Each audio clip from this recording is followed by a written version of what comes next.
పట్టభద్రుల గళం బలం మన ఆల్ఫోస్ డాక్టర్ వుట్కూరి నరేందర్ రెడ్డి ఉమ్మడి కరీంనగర్ మెదక్ నిజామాబాద్ పట్టభద్రుల ఎమ్మెల్సీ అభ్యర్థికి మొదటి ప్రాధాన్యత ఓటేద్దాం, అత్యధిక మెజారిటీతో గెలిపిద్దాం.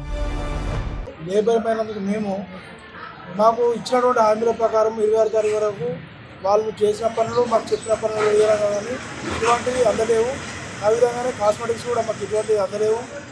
అంతేకాకుండా ఇప్పుడు ప్రతి ఒక్కరిని గుర్తిస్తారు, కానీ మా మున్సిపల్ కార్పొరేషన్ అంటే ఎందుకు గుర్తించరు? మేము పని చేయట్లేదా? మేము పని చేస్తేనే కదా మీ ఆరోగ్యాలు అందరూ బాగుంటాయి. మమ్మల్ని పట్టించుకోకుండా ఈరోజు గవర్నమెంట్ కూడా పట్టించుకుంటుంది అంటే మా సమస్యలకు మేము ఎవరు చెప్పుకోవాలి? మా బాధలు అధికారులు మా కనీసం ఏం చేస్తున్నారు, వాళ్ళకి ఏం అందుతలేవు, కనీసం వేతనాలు అందుతలేవు, పిఎస్ఐ పిఎఫ్ కూడా ఇంతవరకు మేము కడతలేము. మరి వాళ్ళ బాధ ఎవరు చెప్పుకుంటారు అని చెప్పేసి ఎంతవరకు అడిగినా కానీ మా సమస్యలు ఇంతవరకు వాళ్ళు తీర్చుకుంటలేరు. మా సమస్యలు మరి ఎప్పుడు తీరుస్తారు? తీర్చేంత వరకు ఈ సమ్మకు మేము ఇలాగే కూర్చుంటామని చెప్పేసి కూడా మేము ఈ మున్సిపల్ కార్మికులు అందరం కూడా చేత చేపట్టి ఈరోజు నుంచి నిరసన జరుపుకుంటూ పనిని కూడా బంద్ చేస్తున్నామని చెప్పేసి తెలుపుతున్నాం. రామాయంపేట మున్సిపాలిటీలో మేము 15 రోజులకి ముందే సమ్మె చేస్తామని చెప్పి సమ్మె నోటీస్ ఇచ్చినాము. ఈ పోరాటం జరగబట్టి కూడా 3 నెలలు వస్తుంది. 3 నెలల ముందు మరి పాలక వర్గం ఉన్నప్పుడు మేము 26వ తారీఖు వరకు అన్నీ క్లియర్ చేసి పోతామని చెప్పి మరి హామీలు ఇచ్చిరు.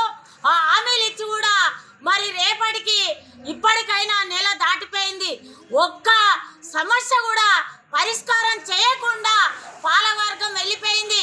ఇప్పుడు ఆఫీసర్లు ఉన్నారు, ఆఫీసర్లు కూడా కమిషనర్ ఏం చెప్తుండంటే ఈ వారము ఆ వారం అనే చెప్తుండు తప్ప సమస్యను పరిష్కారం చేస్తలేడు.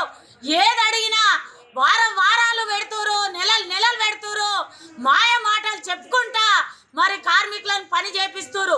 సమస్యలు పరిష్కారం చేయకుండా ఇది పని చేపించుడు కరెక్ట్ కాదు.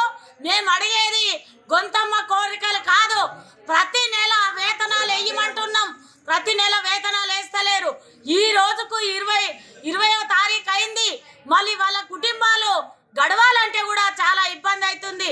6-7 నెలల నుంచి కూడా పిఎఫ్ మరి వీళ్ళ జీతంలో ఇవ్వకుండా పిఎఫ్లు కడిగేసుకొని మరి పిఎఫ్ జమ చేయలేరు, ఈఎస్ఐ కట్టలేరు.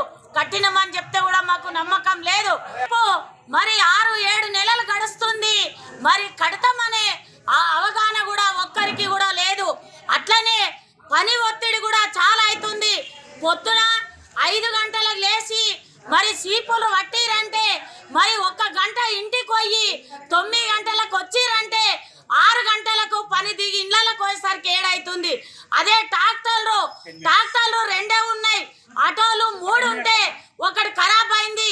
మరి ఆటో మీదకి పోయిన వాళ్ళు మళ్ళీ వచ్చి పని చేస్తున్నారు. టైం టేబుల్ పెట్టాలని చెప్పి నేను 2 నెలల నుంచి మొత్తుకున్నా, చాలాసార్లు అడుగుతున్నా. పని ఒత్తిడి బాగా అవుతుంది, పని భారం బాగా మోస్తురు.